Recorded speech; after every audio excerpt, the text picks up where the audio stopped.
Press वार्ता है। ये जो हाल ही में एक वुमेन्स रिजर्वेशन बिल के नाम पे पार्लियामेंट में एक कॉन्स्टिट्यूशनल अमेंडमेंट लाई गई, उसके बारे में है। जो हमारे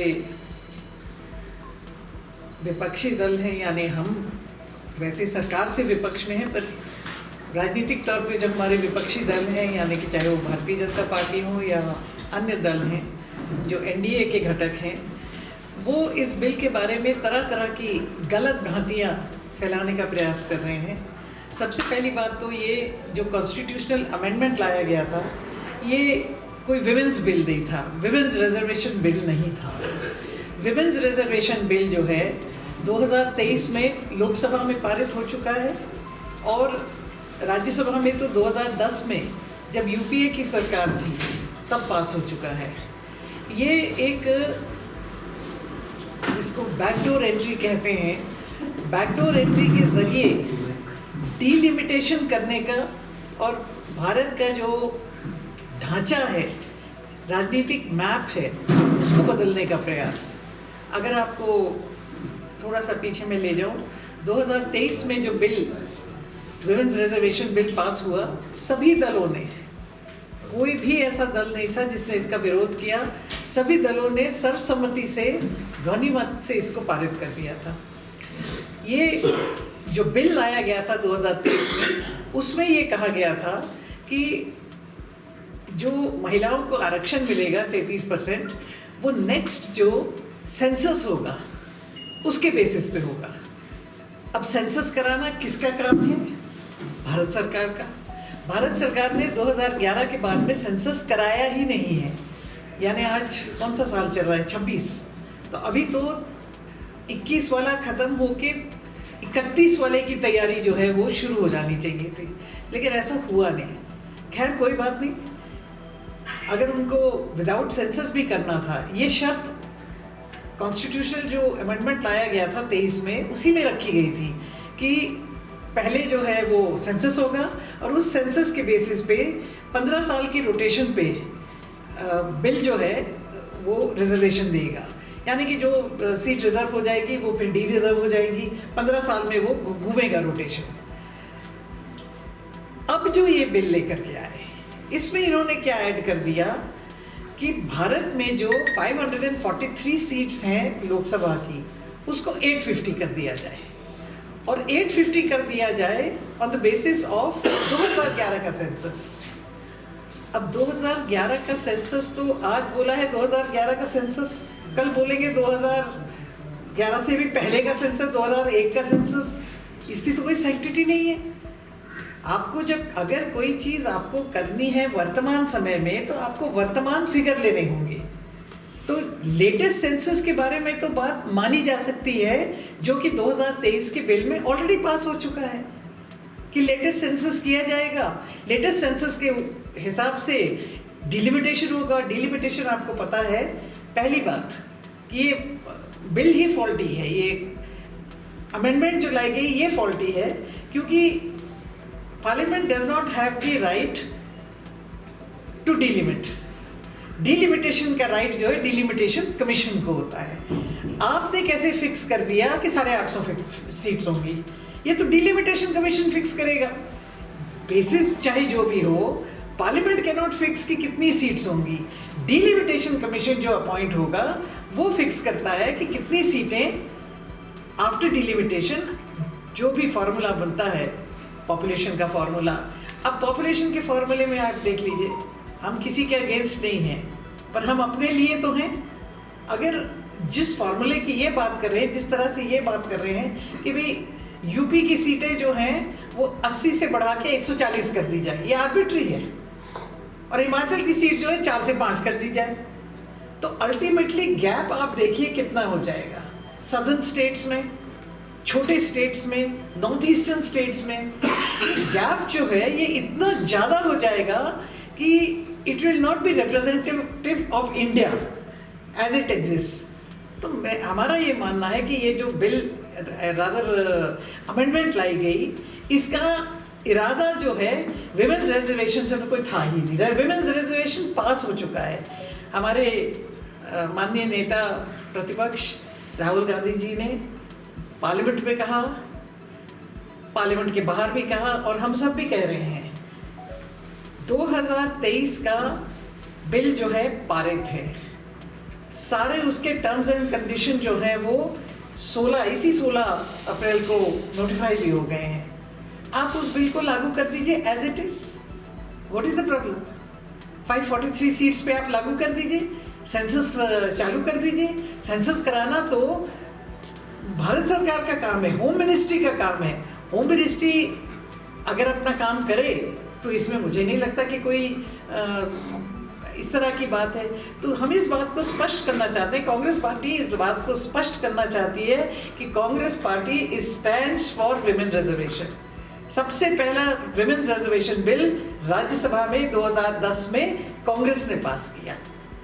उसके बाद में फॉर वेरियस रीजंस लोकसभा में वो लैप्स हो गया, नॉट कि उस पर वोटिंग नहीं हो पाई और लैप्स हो गया। आपको पता है कि कोई भी बिल जब पार्लियामेंट में पेश होता है या विधानसभा में पेश होता है, उस हाउस की अवधि के दौरान अगर उस पर वोटिंग ना हो तो वो लैप्स हो जाता है। तो वो लैप्स हो गया बिल। उसके बाद में 23 में लाया गया, पास हो गया बिल, उसको ये इम्प्लीमेंट करें। कांग्रेस पार्टी विमेन्स रिजर्वेशन के लिए स्टैंड करती है और हमारी ये मांग है कि 2023 का जो बिल है उसी के बेसिस पे विमेन रिजर्वेशन जो है वो इमीडिएटली दे दी जाए, आज से तत्काल, इसी moment. Nothing stops you. Parliament में पास्ड है, राज्यसभा में पास्ड है, सभी राजनीतिक दल इसके हक में हैं। तो लोगों को मिसलीड मत कीजिए कि कांग्रेस या अन्य पार्टियां विमेन रिजर्वेशन के खिलाफ है। नहीं, हम आर्बिट्री एंड बिल्कुल जिसको बोलते हैं अनसाइंटिफिक डिलिमिटेशन जो ये बैकडोर से करना चाहते हैं उसके खिलाफ है। वो कॉन्स्टिट्यूशनल नहीं है, तरीके से नहीं है। डिलिमिटेशन करना है तो पहले सेंसस कीजिए, डिलिमिटेशन कमीशन बनाइए, डिलिमिटेशन कमीशन को टर्म्स एंड कंडीशंस दीजिए। उन टर्म्स एंड कंडीशंस पे डिलिमिटेशन कमीशन बताएगा कितनी सीटें बढ़नी है, किस स्टेट में बढ़नी है, क्या उसका डेमोग्राफिकल वो होना है। पर पॉलिटिकल एंड अदर जिसको बोलते हैं मैप को आर्बिट्रीली बदल देना, हम डेफिनेटली उसके खिलाफ हैं। विमेन्स रिजर्वेशन के हम फेवर में हैं।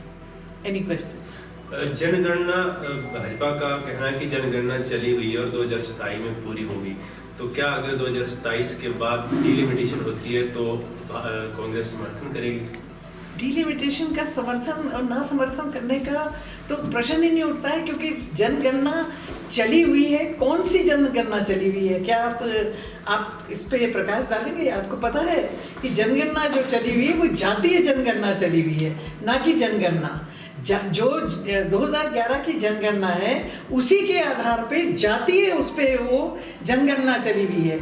एक्चुअल जो जनगणना होती है, जो कि होनी चाहिए थी, जो कि हमारे संविधान में है कि हर 10 साल के बाद में जनगणना होगी, यानी कि 2021 में जनगणना तो कंप्लीट हो जानी चाहिए।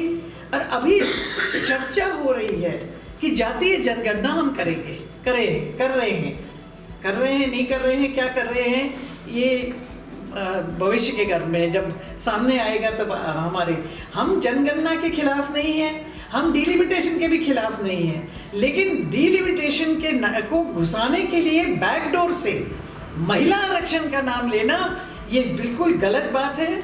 और ये बैकडोर से अपने जो एजेंडे को जो है वो घुसाना चाहते हैं। विमेन्स रिजर्वेशन 543 सीट्स पे जैसा पास किया था 2023 में, इसी सरकार ने, इसी प्रधानमंत्री ने, इसी होम मंत्री ने वही बिल लेके आए थे, यही कानून मंत्री, यही सारे थे, यही लेके आए थे, पारित हो चुका है, उसको लागू करें। 15 साल के रोटेशन में on the basis of the last census, we are not against census.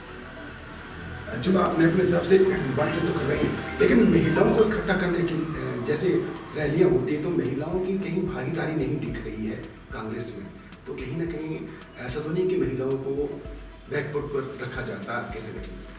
आपको बैकफुट पे नजर आती हूँ? नहीं, तो आप तो आशा नहीं, ऐसा नहीं है।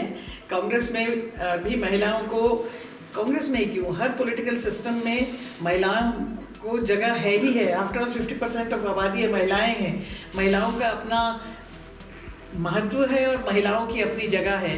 आपने देखा कि जो 9 जो बाई इलेक्शन हुए उसमें हमारी 2 महिलाएं जो हैं वो लड़ी भी और दोनों विधायक बन के आई हैं।